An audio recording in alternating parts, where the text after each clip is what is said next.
Olá, eu me chamo Edivaldo Júnior, sou técnico em enfermagem e graduando em enfermagem. O tema da aula de hoje é neuroanatomia, anatomia neural e células da glia. É uma aula crucial e intrinsecamente importante em um contexto de indivíduos que estão passando pela matéria de neurologia ou que apenas querem possuir um conhecimento ideal no assunto. Afinal, falar sobre o sistema neurológico é falar sobre o corpo inteiro, porque nosso corpo inteiro, entre aspas, é constituído de nervos/neurônios também. Então, espero que vocês possam gostar, certo? A primeira parte da aula será anatomia neural e a segunda parte será as células da glia, tá bom? Vamos lá, iniciando a primeira parte. Edivaldo, o que é uma anatomia e o que é uma fisiologia? Anatomia é o estudo da estrutura e da localização de alguma localidade. Ou seja, a partir do momento que por exemplo, eu pego um neurônio como esse e eu vou estudar cada partezinha, cada nome de cada parte, certo? Eu estou estudando, lembre bem, eu estou estudando anatomia. A partir do momento que eu falo sobre função, sobre como funciona esse neurônio, que eu até entro na questão de sinapse elétrica, de sinapse química, que pode ser até um tema muito importante para uma próxima aula, eu estou me referindo à fisiologia, tá bom? Aqui está o neurônio. Então, o neurônio ele é constituído de diversas partes, certo? Então, iniciando a primeira parte. A parte que eu vou iniciar desse neurônio é o dendrito. O dendrito ele é uma ramificação do corpo celular, que é essa região aqui, certo? O dendrito, que eu vou explicar mais em breve, ele vai se conectar a uma outra parte, que é chamado de botão axônico, e assim a informação vai ser transmitida desse botão axônico para esse dendrito e assim sucessivamente. Essa região aqui, certo, que eu chamo de base do neurônio, é o corpo celular. No corpo celular está presente essa região arroxeada, que é chamada de núcleo celular. Tá? Então, no núcleo celular existe o quê?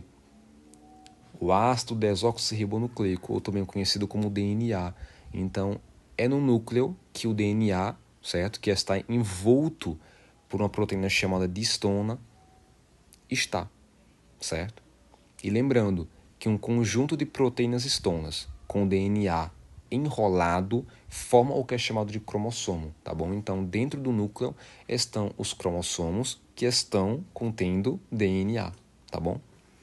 Que é essencial para nós existirmos, porque todas as informações de quem somos estão no DNA. Fatores hereditários, fatores genéticos, todos eles estão no DNA, tá bom? Abaixo desse corpo celular, que é essa região aqui, existe uma região tubulística, uma região tubônica, que é chamada de axônio. É aqui que essa informação ela vai passar até chegar no finalzinho, tá? Só que você percebeu que tem regiões arroxeadas no meio, exatamente. Isso é chamado, pessoal, de bainha de mielina. A bainha de mielina, ela gera algo chamado de impulso saltatório, tá?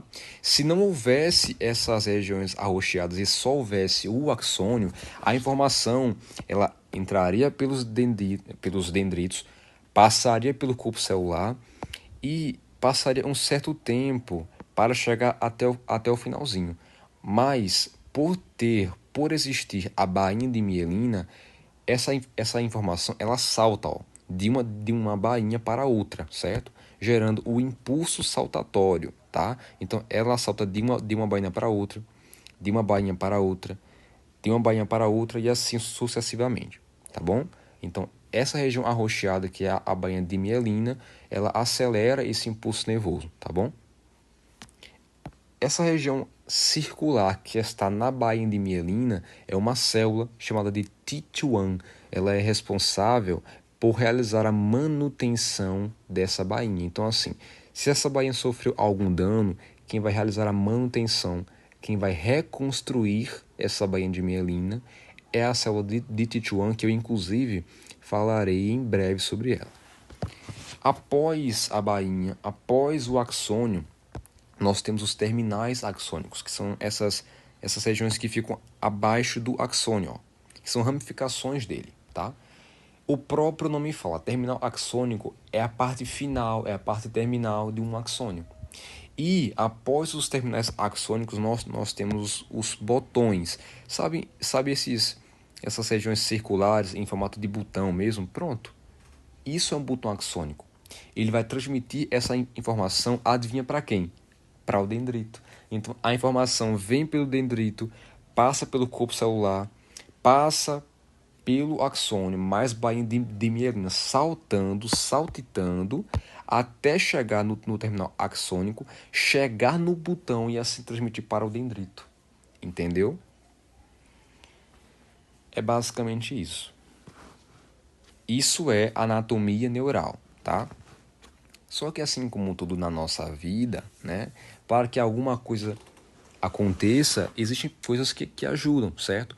Para que você se torne um enfermeiro de alto nível, existiram professores que te auxiliaram durante esse processo. A mesma coisa é o neurônio e as células da glia, tá bom?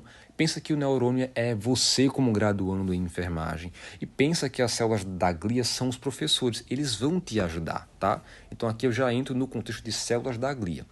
As células da glia auxiliam no processo de envio da informação. Então, para que o neurônio realize a sua função, ele precisa das células da glia.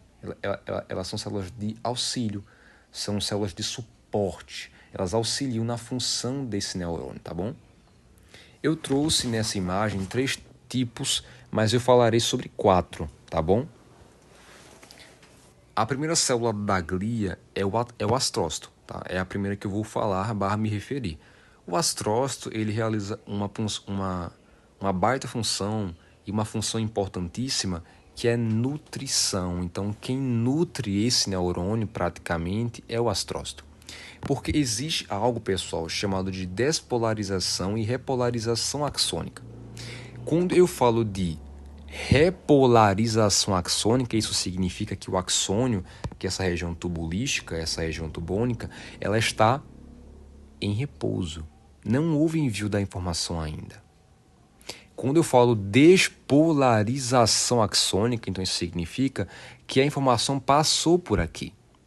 Só que para que haja a e a repolarização, eu preciso de íons, eu preciso de eletrólitos como sódio e potássio. Quando o potássio está dentro desse tubo, o axônio ele está repolarizado, ele não passou informação ainda.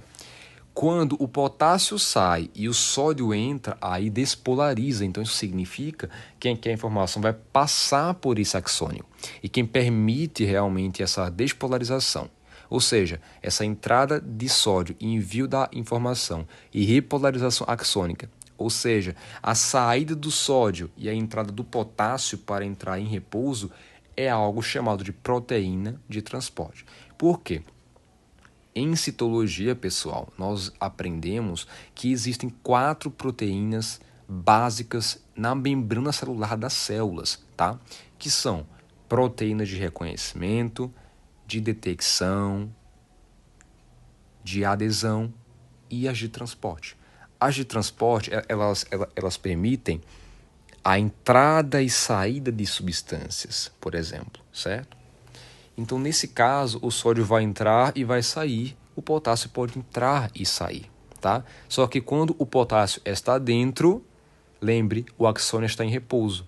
Quando o sódio está dentro e o potássio está fora, esse axônio está em movimento, ele está enviando informação. Isso é muito lindo de falar. Eu realmente sou apaixonado pelo sistema neurológico. Mas, enfim.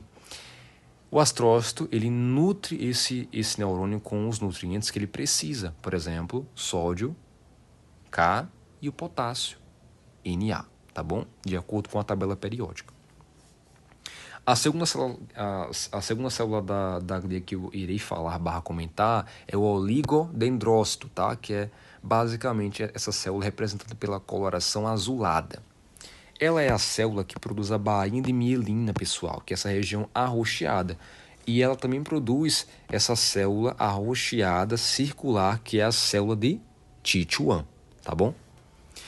Então, resumindo, o oligodendrócito, desculpa ter saído, ele produz a bainha de mielina, essa região arroxeada, por meio da fibra de mielina, tá bom? Então, um conjunto de fibras mielinas ou fibras mielíticas gera a bainha de mielina. E a partir do momento que essa bainha de mielina ela possui uma lesão, quem reconstrói, quem realiza a manutenção é a célula de Ti-Chuan, que está localizada dentro da bainha de mielina, na região entre aspas mais superficial, tá bom?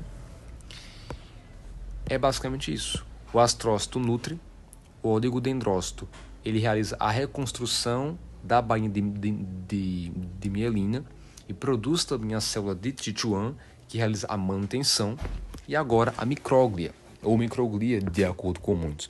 Essa célula, basicamente, ela realiza a defesa do sistema neurológico / neurônio. Ou seja, o que impede com que esse neurônio adquira uma infecção, seja parasitária, seja bacteriana, seja viral, infecção, entre aspas, por micro-organismos, é a micróglia. Ela faz parte do sistema imunológico, por exemplo, assim como o macrófago, assim como os leucócitos, por exemplo. Então, ela vai proteger, tá bom? E a quarta célula é a célula ependimária. Ela é uma célula que produz algo chamado de líquido cefalorraquidiano. Ele é armazenado no ventrículo cerebral, basicamente, e olha o que acontece. A célula ependimária, ela produz o líquido cefalorraquidiano, permite a sua circulação, assim fazendo, por exemplo, com que ele consiga ir para a medula espinhal, por exemplo, e voltar, por exemplo. É tão tal que é justamente a célula ependimária que gera um efeito por meio da sua produção, chamado de efeito almofada, como eu tipicamente falo. Por quê? Porque se a célula ependimária ela produz o líquido cefalorraquidiano, o líquido cefalorraquidiano ele vai proteger a medula espinhal, impedindo com que haja danos até ela, por meio do efeito almofada, porque ele vai proteger, ele vai amortecer a medula espinhal para que ela não tenha danos. Por exemplo, um paciente com trauma raquimedular, TRM, ou seja, um paciente que teve uma lesão na medula espinhal, antes que essa lesão chegue até a medula espinhal, ela passa pelo líquido cefalorraquidiano, porque ele está do lado, tá bom?